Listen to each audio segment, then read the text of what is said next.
कमरिया सोहे हाथ में गदा विशाल।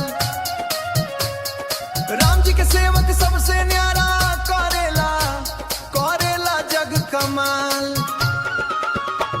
समुंदर लंघ के लंका पहुंचल जरा देले अभिमान। जय जय बोले धरती अंबर गावे पूरा जहान। बोले पवन पुत्र हनुमान की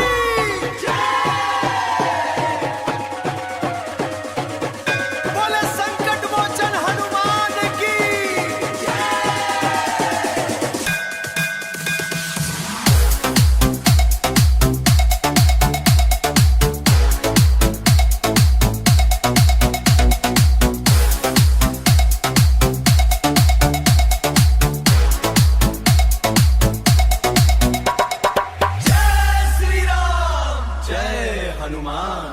डीजे पे गूंजे बाबा के नाम, लड्डू तो चढ़े हजारी।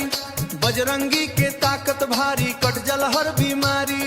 नाम जपे लग साचा होकर दुनिया लागे प्यारी। मंगलवार के भीड़ लगेला, लड्डू चढ़े हजार। सिंदूरवा से चमके बाबा, खुल जल भाग के द्वार। रोवेरा में दीपक बन के आ जाला रखवार। राम नाम के धुन सुना से हो जाला उजियार। जब मनवा टूटे लागे हरे आ रखवारी हो।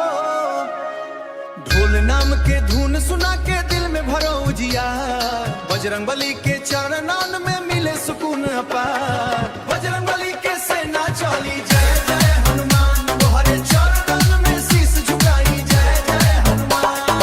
जय श्री राम, जय बजरंगबली, पवन पुत्र हनुमान की।